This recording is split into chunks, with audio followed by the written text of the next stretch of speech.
अखिलेश के इस प्लान से कहीं बीजेपी की ओर न जाए नींद। हर लोकसभा सीट पर बीजेपी की हार का अखिलेश ने समझा दिया गणित। यूपी की 80 लोकसभा सीट में से 80 सीटें कैसे हारेगी बीजेपी, डिटेल में अखिलेश ने साझा किया गुणागणित। क्या वाकई में सपा का प्लान होगा कामयाब? पीएम मोदी की गारंटी को अखिलेश ने दिया घंटी करार। 80 लोकसभा सीटों पर बीजेपी के हारने का बता दिया फॉर्मूला।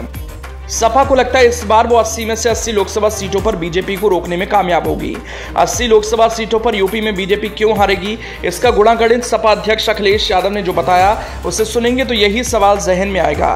क्या वाकई में अखिलेश ऐसा दावा कर रहे हैं, वैसा है या फिर कुछ और है? सपा कांग्रेस अपने प्रचार में पूरी ताकत के साथ जुट गई है। इस फहरिस्त में अखिलेश ने मोदी की गारंटी को घंटी करार दिया। यूपी की 80 लोकसभा सीटों पर बीजेपी को हराने का फॉर्मूला बता दिया। पेपर लीक के माध्यम से जिन नौजवानों का भविष्य अंधकार में चला गया, ऐसे 60 लाख लोग हैं नौजवान। अगर 60 लाख बच्चों का ही हम भविष्य की चिंता करें और यही इनके परिवार अगर इनके खिलाफ हो गए तो भारतीय जनता पार्टी का उत्तर प्रदेश से सफाया हो जाएगा। उत्तर प्रदेश से हटने का मतलब देश से हटने का काम होगा। 60 लाख बच्चों के अगर परिवार के 2 सदस्यों को जोड़ लें, माँ बाप को, 3 गुना 60 लाख, 1 करोड़ 80 लाख, और 1 करोड़ 80 लाख का अगर भाग दे दें 80 लोकसभा से, तो हर लोकसभा में भारतीय जनता पार्टी का 2,25,000 वोट कम हुआ है। सोचिए, अगर यही नौजवान और उनके परिवार के सदस्य भारतीय जनता पार्टी के खिलाफ खड़े जाएंगे तो उत्तर प्रदेश से भारतीय जनता पार्टी का सफाया होना निश्चित है। इस काम को आगे बढ़ाने का काम समाजवादी लोग करेंगे। और जो चंदा के नाम पे वसूली हुई है, अब तो साफ हो गया। ईडी, सीबीआई, इनकम टैक्स भेजिए, बाद में पैकेज दे लीजिए, ईडी, सीबीआई, इनकम टैक्स घर वापस ले लीजिए।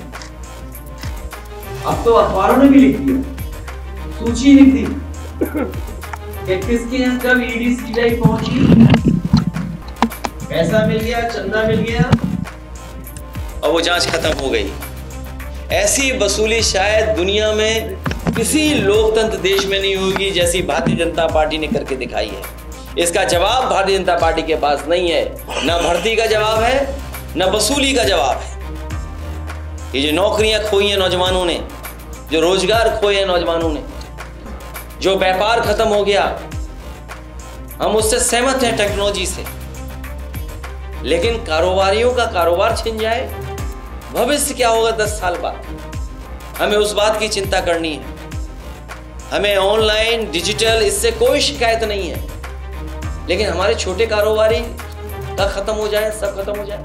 आप बड़े बड़े उद्योगपतियों का तो पैसा माफ कर रहे हैं, 15 लाख करोड़ रुपए माफ किया आपने, लेकिन अगर हमारा छोटा व्यापारी, छोटा कारोबारी अगर 10 लाख का भी लोन लेना चाहे तो क्या फ्री इंटरेस्ट के साथ है, क्या बिना कर्ज के साथ है क्या कोई? आप 15 लाख करोड़ तो माफ कर रहे हैं, लेकिन छोटे कारोबारियों के लिए क्या सुविधा है आपके पास? और समाजवादियों का हमेशा मानना रहा है, जब हमारा किसान खुशहाल होगा तो हमारा व्यापारी भी खुशहाल होगा। समाजवादी लोग उसी दिशा में काम कर करके अपने किसान को खुशहाल करेंगे और व्यापारियों को सुरक्षा और सम्मान दिलाने का काम समाजवादी लोग करेंगे। अखिलेश यादव ने कहा कि उत्तर प्रदेश सरकार लगातार भर्तियों को निरस्त कर रही है। प्रदेश के 60 लाख नौजवानों का भविष्य अंधकार में है और अगर वो और उनके परिवार वाले बीजेपी के खिलाफ हो गए तो पार्टी का उत्तर प्रदेश में सफाया हो जाएगा। उत्तर प्रदेश से हटने का मतलब देश से हटना हुआ। अखिलेश ने दावा किया कि इन 60 लाख बच्चों के परिवार के अगर 2 सदस्यों को भी मतदान के रूप में शामिल कर लें तो 1 करोड़ 80 लाख वोट होते हैं। अगर इस संख्या को 80 से भाग दे दें तो हर लोकसभा में भाजपा के 2,25,000 वोट कम हो जाएंगे। इस योजना को आगे बढ़ाने का काम समाजवादी लोग करेंगे। बता दें कि यूपी पुलिस भर्ती परीक्षा का पेपर लीक होने के बाद अभ्यर्थियों के कई दिनों तक प्रदर्शन किया था।